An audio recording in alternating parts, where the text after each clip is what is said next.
शेतकरी मित्र नमस्ते. गुरुवारी Krishi Bhushan R D Patil sir शेती तंत्रज्ञानामध्ये मी श्रीनाथ मगदुम आपले स्वागत करतो. आज दिनांक 22 सप्टेंबर रोजी आपल्याच गावचे सभासद व आपल्या आर डी तंत्रज्ञानाचा वापर करणारे शेतकरी शुभम जाधव पण आलेत. त्यांच्याबरोबर आमचे मित्र प्रशांत कदम आलेत. प्रशांत नमस्ते. नमस्ते. आपण आपल्या आंधळी गावचे सभासद आहात आणि आर डी ग्रुपचे पण सभासद आहात. हां, एकंदरीत आपली ऊसाची शेती आहे ना अमोल. हा ऊस तुम्हालाही माहीत आहे की एप्रिल मे ह्या महिन्याच्या दरम्यान जवळजवळ 2.5-3 महिने आपल्याकडे एकही थेंब पाण्याचा नव्हता. एकंदरीत पूर्ण ऊस कोमात गेला असं वाटत होतं. तरी पण आज रोजी आपण सगळीकडे ऊस फिरून बघितला. स्वतः आपण एक 20 एकर शेतीची ऊस शेतीचे मालक आहात.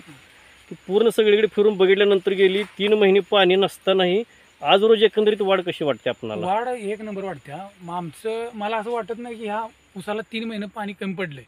माझा ऊसाला पाणी रेग्युलर असून सुद्धा माझा ऊस असा नाही. असं एक नंबर ऊस आलेला दिसतो. ह्या एक नंबर काळोखी म्हणा, फुटवा म्हणा, जाडी म्हणा, पानं जर पाहिली पाण्याची रुंदी म्हणा, या सगळ्या गोष्टी एक नंबर आहेत. आणि नाही म्हटलं तरी 100 टनाच्या आत प्लॉट येणार नाही अशी माझी पक्की गॅरंटी आहे. पानाची रुंदी कशी वाटते? रुंदी पण एक नंबर आहे. 4 बोटाची बसलाची पाण्याची रुंदी आहे. रुंदी भरपूर आहे. पाणी कमी पडू सुद्धा असा प्लॉट येईल मला असं वाटत नाही.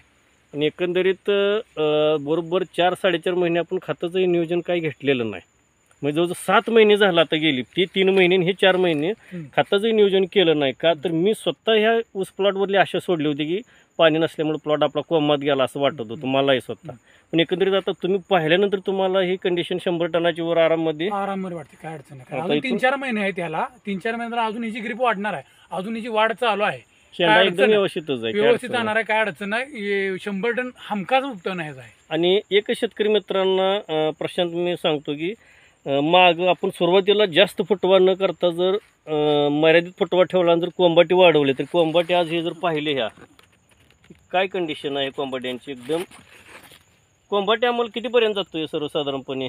17-18 कांड्या जाते. आपला 40-42 कांड्याबद्दल कोंबाटीत जातो. पण हे 5 ते 6 किलोपर्यंत कोंबाटीचं वजन जातं. मी एकंदरीत आपल्या तंत्रज्ञानाच्या ह्याच्याबद्दल तुम्ही समाधानी आहात ना? समाधान आहे. काय अडचण नाही. एक नंबर आहे. काळोखी आहे. आणि असं वाटत नाही या प्लॉटला पाणी कमी पडले असं बघितलं तर काय मला वाटत नाही. नाही, तेच आपल्या तंत्रज्ञानाचा वापर गेली 10-12 वर्ष झालं मी स्वतः करत असतो. आणि शेतकऱ्यांना सांगतो की आपली जमीन मजबूत करा. ती एकमेव जमीन मऊ आहे. आणि गादीसारखी मऊ आहे. पण म्हणजे एवढं असं वाटत नाही कठीण रान आहे. मऊ आहे. दलदलीत रान असून सुद्धा पाणी लागतं रान असून सुद्धा हे रान मऊ आहे. आणि ह्या शिवारात जर बाकीच्या वसांची स्थिती पाहिली तर काय अवस्था आहे? 30 ते 40 टनाच्या वर आवरेज नाही. सरासरी 80 टनाची. ती पण कटाकटी. म्हणजे ती कसं तर काढलं तर म्हणजे ती पण खर्च करून. पण आपल्या रेग्युलर खर्चाची ताकद आहे. ओके. आज आला वेळ दिला त्याबद्दल आभार मानतो. आभार आहे. तुमचे पण आभार आहेत. ओके.